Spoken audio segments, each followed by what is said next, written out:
A subject often not studied, and even when it's studied, it's misunderstood, is economics. While it's important to have a basic grasp on economics, and it's very useful in day-to-day life, not everyone has time to read in depth on economics and the related philosophical concepts. Did I just describe you? No worries, because here's a quick rundown on economics. So first things first, we need to go through some definitions. Economics can be defined as the study of the use of scarce resources which have alternative uses. Now, what does that really mean? Everything in the world, whether it's the amount of work a person can do, the persons themselves, the amount of food a farmer can grow in a year, to smartphones that can be made, are inherently scarce, as in there is never an unlimited amount of people, food, and smartphones. Even though these amounts can increase and decrease, it's never infinite. Then the definition says that these resources have alternative uses. This is just a short way of saying there's more than one way to use something. If you have a truck, you can use it for construction work, or you can drive to the grocery store. If I have an assortment of vegetables and spices, I can cook them into different meals, if I actually could cook. So economists study how these finite resources are used in different ways. How is it determined what resource is used in which way? Generally speaking, supply and demand. The demand of something, regulations and other barriers aside, is typically dependent of the supply and the price of that thing. If there's an auction for steel, for example, and person A bids $100 a pound to make barbells with it, and person B bids $500 a pound to use the steel to make a sports car, the steel will go to the person that is willing to pay the most, because they think they can use it in the most profitable way, or simply because they want it the most and they can afford it. If you're grocery shopping and something is on sale, you might decide to buy more and stock up on it before the price goes back up. That is to say, the decrease in price raised your demand for it, and an increase in the price would decrease your demand for it. If you like a certain type of pizza and you're happy to pay $5 for it, but it goes up to $10, maybe you won't get it and you'll buy something else instead. That's called elastic demand, where your demand will vary depending on the price, and a small change in price can have a higher change in the demand for that product. Likewise, if your demand is the same no matter the price, or it changes very little depending on the price change, like gasoline, that's inelastic demand. The supply, the price, and the demand all tend to go towards a happy medium called market equilibrium. This movement of supply, demand, and price can be known as the invisible hand, described by the father of economics, Adam Smith. The process of just making a pencil requires thousands of people working together throughout multiple industries. That's the invisible hand at work. If you think a government would be better at determining how each resource is allocated instead of the free market, generally speaking, take a good look at the history of breadlines in Venezuela, Cuba, North Korea, and the Soviet Union. Another concept is economies of scale, which simply means the more you do of something, the more you make something, the better and more efficient you'll get at doing or making it. That's why it's normally cheaper to buy stuff in bulk than in smaller amounts. One more note to make is risk and uncertainty, in that there is a difference between the two terms. When citizens of the UK voted for Brexit, the stock market dropped because of the uncertainty that investors were uncertain of the future. On the other hand, risk is everywhere, and rather than a problem to be solved, it's really more of a tension to be managed. Risk can be calculated and can have costs or rewards depending on the outcome. That's generally speaking how insurance companies work, as they combine the risk of a large group of people, and they're able to profit on it by making use of economies of scale with risk. Two more concepts that are useful to know are inflation and deflation. Inflation is simply an increase in the money supply, which decreases the value of that money.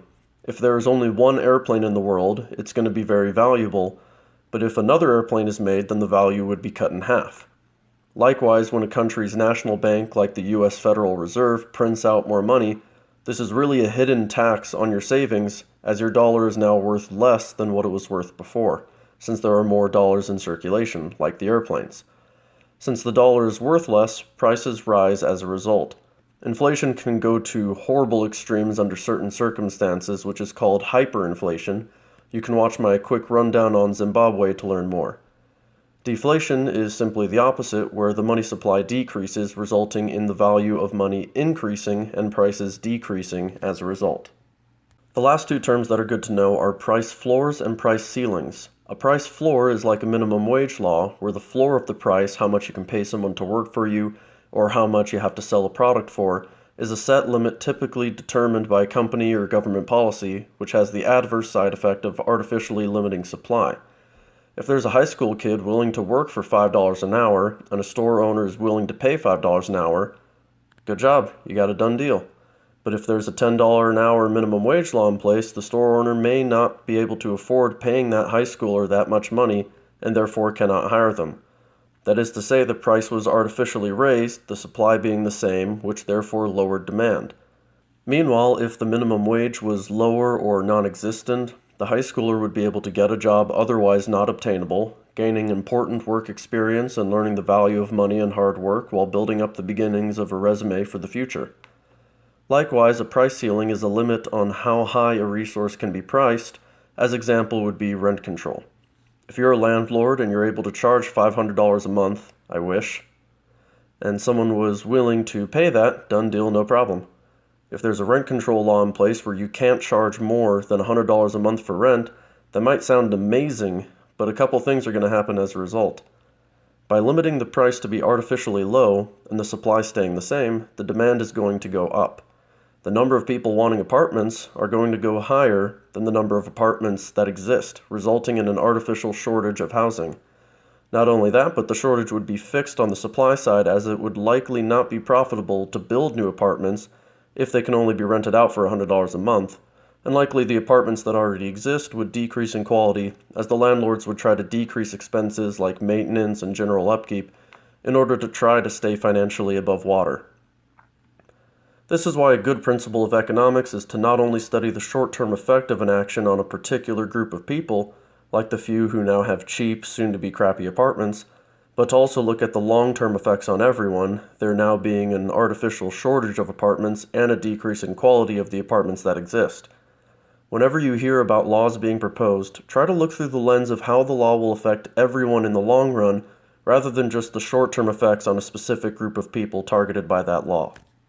Generally speaking, a more free market with less regulations results in supply, demand, and price moving around in a more efficient way, where goods go to the people willing to pay the highest price for them. After all, you'd rather sell your old TV for $100 than $50, and you'd rather buy the same sports car for $5,000 than $10,000, right? That being said, there are pragmatic concerns that relate to the role of government. For example, if a company in Iceland was able to produce machine guns cheaper than any company in the United States, it would be logical under free market principles to purchase from the Icelandic company instead of US companies. However, that has a negative pragmatic effect of reducing national security because in the odd event that Iceland and the United States go to war with each other, the Icelandic companies may side with their nation and stop selling machine guns to the United States. Therefore, even if it's more expensive, it would seem pragmatic for the national defense to purchase from US companies instead. Likewise, while it's generally better to not have barriers in international trade, giving you cheaper goods, this can also have problems if everyone isn't playing by the same rules. If you'd like to learn more about economics, as it gets a lot more complicated than this video, I have some persons and books that I recommend. First is Thomas Sowell, overall a great economist, and he does a good job of explaining difficult concepts in a way that's easy to understand. He has a lot of books, but I personally recommend Basic Economics, and another great book from him is Economic Facts and Fallacies. To learn more about famous economists throughout history, from Adam Smith to Karl Marx, I recommend The Worldly Philosophers by Robert Heilbroner. If you like your books short and sweet, I recommend Economics in One Lesson by Henry Hazlitt and Leonard Read's I, Pencil. To look at more political, philosophical side of economics, I recommend The Law by Frederic Bastiat and The Federalist Papers, which is always a good read to see the thought process behind the structure of the US government, which has a lot of economic considerations. That's your quick rundown. See you guys later.